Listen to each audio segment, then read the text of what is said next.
চট্টগ্রামে বর্ষা শুরুর পর থেকে এ পর্যন্ত সাপের কামড়ে প্রাণ হারিয়েছেন ৭ জন। প্রতি বছর ১ থেকে ১,৫০০ সাপে কাটা রোগীকে আনা হয় চট্টগ্রাম মেডিকেলে। এ নিয়ে জানাতে চট্টগ্রাম থেকে যুক্ত হচ্ছেন সহকর্মী আব্দুল্লাহ রাকিব। রাকিব, বর্ষা মৌসুমে তো ৭ জন মারা গেছে এখন পর্যন্ত। কতজনকে সাপে কেটেছে এই বর্ষা মৌসুমে জানাবেন, আর পর্যাপ্ত পরিমাণে অ্যান্টিভেনম হাসপাতালগুলোতে রয়েছে কিনা? বান্ডেল থাকলে প্রতি সেনমানিতে টাকা বাঁচবে। বিকাশ সেনমানি বান্ডেল কিনে জিতুন প্রতি লেনদেনে। চট্টগ্রামে যে সাপে কামড়ের রোগী, সাপে কাটা যে রোগীর সংখ্যা, সেটি আসলে এই সময়, যে বর্ষার সময়, এই সময় আসলে বেড়ে যায়। এখন পর্যন্ত চট্টগ্রাম মেডিকেল কলেজ এবং সরকারি যে হিসেব বলছে, প্রায় ১০০ মানুষ হচ্ছে সাপে কাটা পড়ে হাসপাতালে এসে চিকিৎসা নিয়েছেন। তবে সরকারি হিসেব এবং হাসপাতালের হিসেবের বাইরেও চট্টগ্রাম নগরীর যে 15টি উপজেলা রয়েছে, সেখানে আসলে সাপে কাটা রোগীরা আসে।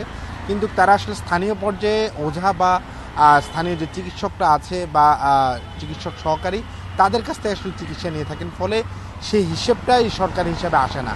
এবং তারা বলছেন, চিকিৎসকরা বলছেন যে আসলে চিকিৎসা কেন্দ্রে অথবা সরকারি হাসপাতালে চিকিৎসা করতে না আসে রোগীদের যে সংকটাপন্ন অবস্থা এবং রোগীদের মৃত্যুর যে ঘটনাটা, সেটিও ঘটে থাকে। এবং যে ৮ জনের মৃত্যু এবছর বলা হচ্ছে, সে ৮ জন আসলে হাসপাতালে যথাসময়ে না আসার কারণে হয়।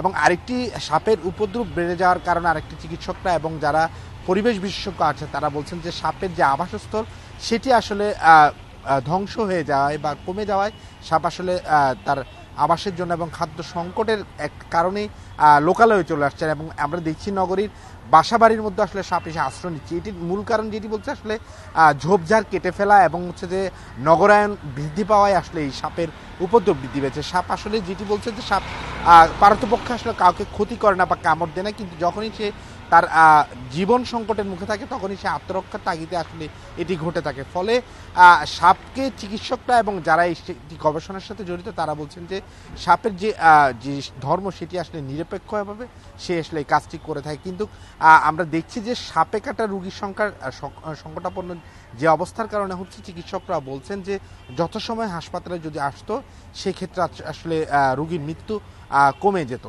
ফলে এখন পর্যন্ত চট্টগ্রামের যে সাপে কাটা রোগী, সেটির চিত্র বলা যায় এতটুকুই। চট্টগ্রাম থেকে জানাচ্ছেন সহকর্মী আব্দুল্লাহ রাকিব।